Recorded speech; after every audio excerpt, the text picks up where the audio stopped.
Kain po tayo. Native na manok. Galing ng Quezon. Saka isda. Sabaw. Ayan, no, mainit pa po yung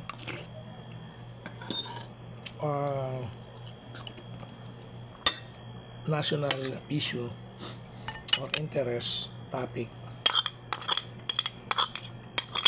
Bago na impeach si Sara, maingi yung yung BICAM report na blanco. No? Billion yung billion yung mga naisingit. Hindi maaari maniwala, no? Hindi ko lang bakit. Maka-Marcos pa rin. Hindi po talaga ako Marcos eh. Naging Marcos na lang dahil kay Duterte.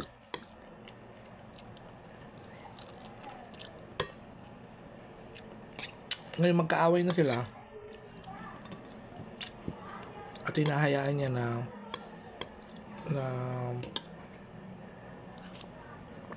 durugin, hindi suportahan yung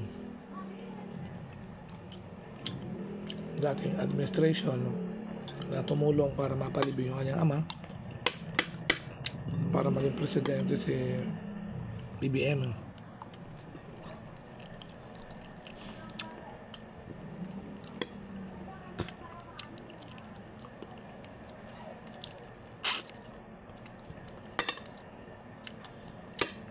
Kain po tayo.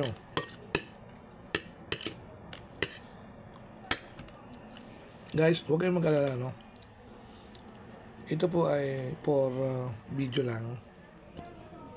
Hindi po yung piniprint sa pulpit.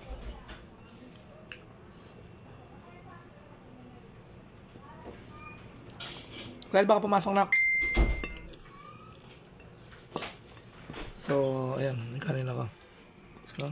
Sa makakapanood nito sa nakakilala sa akin. Kaya nyo na lang po ako na nagko-komento. Okay? So,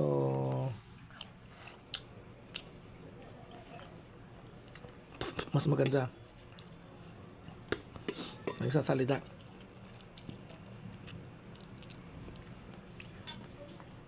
Para alam natin. No? So, yan mga kapatid. So, bakit nyo ba pinagtatanggol pa yung Marcos, no?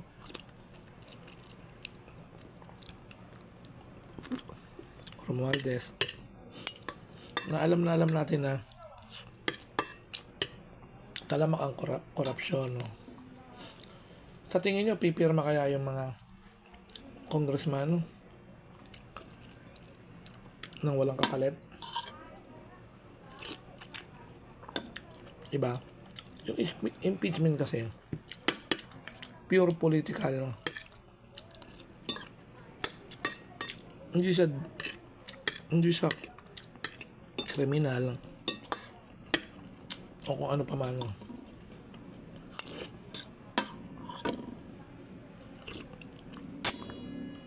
Kasi sa dami ng pumirma, oh.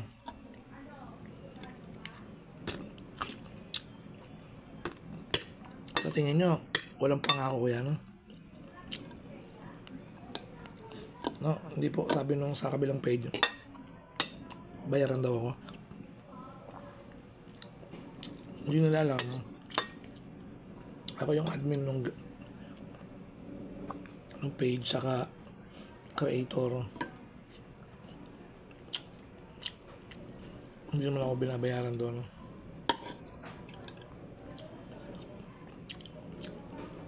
Hindi rin yun monetized, no?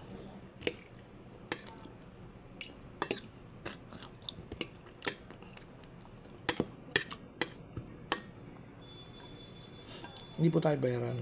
Nagko-komento lang tayo.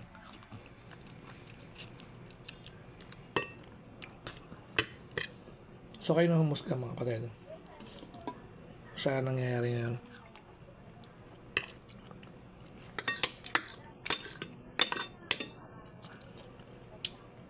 Ikaw ba ay pro-admin or anti-admin o anti-corruption actually?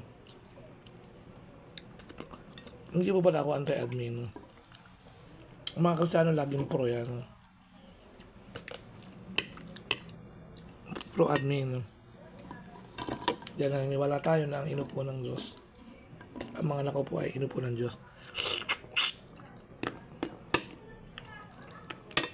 Anti-corruption po tayo. Mga kapatid.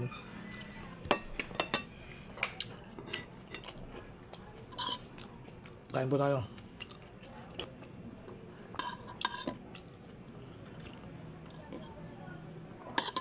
So kayo na po ang humusga.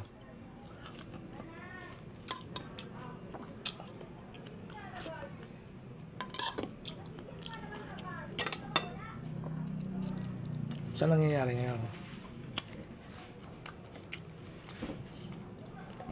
Mga kaalyado na yun. Mukhang tama yung pastor ko, no? Na pinaka-safe yung di bumoto.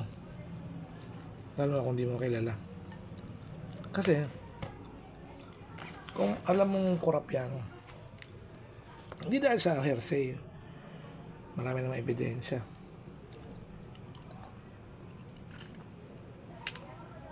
May kaso. So, mas safe. No? Yung iba, bulag. Alam nyo ng korap, boboto nyo pa. Kasi nga nabayaran kayo. Yun ang problema. Alam ko yan, kasi sa probinsya, kahit kapitan pa lang,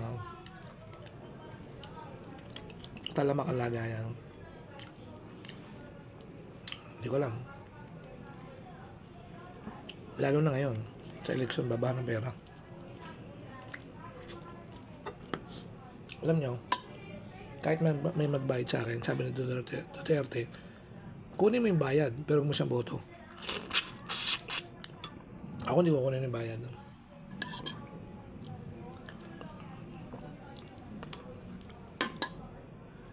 Kung ang intention ay bibiling ka. Kung ang intention, tutulungan ka, kunin mo. Yun lang mga kapatid, no? Pasensya na kayo, nagko-komento ako kumakain. God bless.